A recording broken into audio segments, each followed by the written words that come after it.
नमस्कार, आगळी वेगळी रेसिपीमध्ये तुम्हा सगळ्यांचे मनापासून खूप खूप स्वागत आहे। तर आज आपण एकदम परफेक्ट पद्धतीने दही कसं लावायचं ते बघत आहे। तर हे दही घरी कसं बनवायचं ते बघणार आहे। तर एकदम असं घट्ट आणि दाटसर दही तुम्ही बघू शकता, मस्त असं दाटसर लागलेलं आहे। घरी बनवलेलं दही आहे।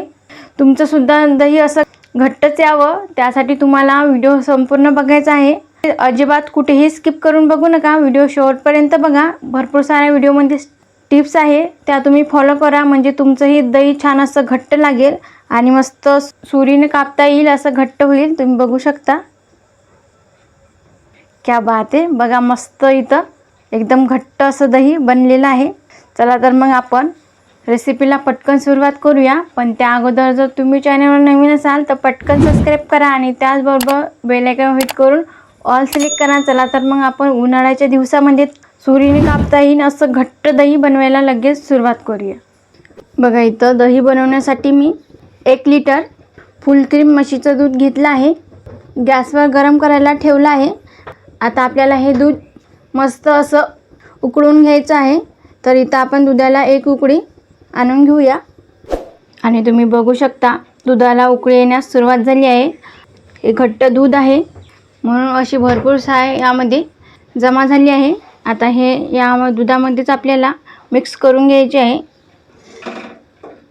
आता आपल्याला हे दूध 5 मिनिटं थोडं आटवून घ्यायचं आहे, म्हणजे दही छान असं घट्ट लागेल।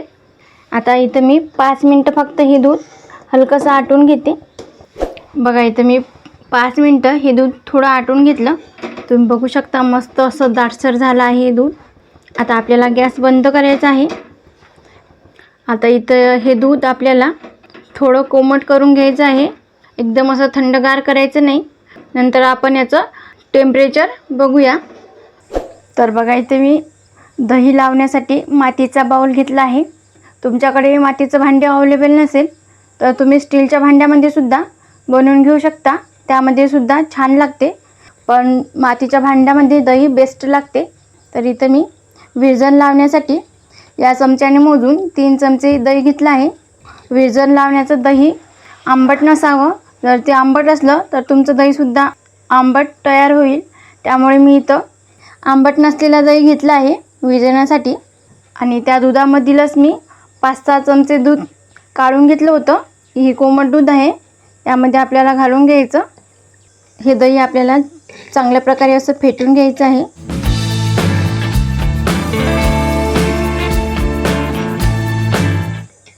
बघा इथं मी दुधामध्ये दही व्यवस्थित असं फेटून घेतलं आणि सगळ्या भांड्याला आतमध्ये असं पसरवून घेतलं आहे।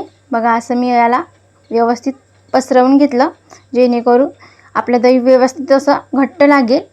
तर मातीच्या भांड्यामध्ये दही खूप छान लागते। तुमच्याकडे जर मातीचं भांडं असेल तर घ्या, नाही घेतलं तरी घरामध्ये कुठल्या स्टीलच्या भांड्यामध्ये बनवलं तरी चालेल। आता आपण दूध चेक करून बघूया। बघा इथं मी दूध कोमट करून घेतलं आहे। आता आपण याचं टेम्परेचर बघूया। तर बघा हाताला सुचवते, कोमट झालं आहे। उन्हाळ्याचे दिवस आहे त्यामुळे फारसं असं जास्त गरम दूध घ्यायचं नाही, कोमट करायचं। हाताला सोचेल इतकं झालं की याचं दही लावून घ्यायचं। तर बघा आता हे दूध आपण या भांड्यामध्ये काढून घेऊया। आता हे दूध आपल्याला चांगलं असं मिक्स करून घ्यायचं, जेणेकरून सगळ्या बाजूने व्यवस्थित असं मिक्स होईल आणि दही खूप छान लागेल। बघा इथं मी व्यवस्थित असं मिक्स करून घेतलं। आता यावर मी एक असं झाकण ठेवते। आता आपल्याला हे दही 7 ते 8 तास एका उबदार ठिकाणी ठेवून द्यायचं आहे। तर लक्षात ठेवायचं आणि झाकण सारखं उघडून बघायचं नाही, त्याने काय होईल दही व्यवस्थित लागणार नाही। तर आता आपल्याला 7 ते 8 तास हे दही एका उबदार ठिकाणी ठेवून द्यायचं आहे। बघा इथे आपलं दही चांगल्या प्रकारे असं सेट झालं आहे। आता आपण झाकण उघडून बघूया। तर इथे मी 7 ते 8 तास हे दही सेट होण्यासाठी रूम टेम्परेचरमध्ये उबदार ठिकाणी ठेवलं होतं। त्यानंतर मी 2 ते 3 तास हे दही फ्रीजमध्ये ठेवलं होतं आणि बघा आता फ्रीजमधलं काढून घेतलं। तुम्ही बघू शकता मस्त असं घट्ट झालं आहे। बघा काय परफेक्ट लागलं आहे दही। माझ्या पद्धतीने जर बनवलं तर तुमचंसुद्धा दही असंच हे छान घट्ट लागेल। तर उन्हाळ्याच्या दिवसामध्ये शरीराला थंडावा देण्यासाठी मस्त घरच्या घरी आपण दही बनवू शकतो आणि एकदम असं घट्ट बनते, कुठेही याला पाणी वगैरे सुटत नाही. तुम्ही सुद्धा दही एकदा नक्की करून बघा. रेसिपी कशी झाली ते कमेंटमध्ये सांगायला विसरू नका.